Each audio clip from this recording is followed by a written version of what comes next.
వాడుకగా వాక్యమును చదివితిమి గాని వాస్తవముగా దాని భావమే మరచితిమి.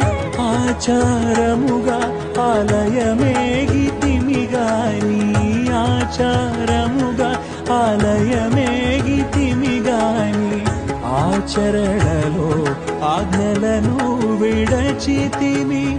ఆచరణలో ఆజ్ఞలను విడచితిమి. తుదకు వాక్యము నీవని ఎరిగితిమి. నీ ఆలయముగా మేము మారితిమి.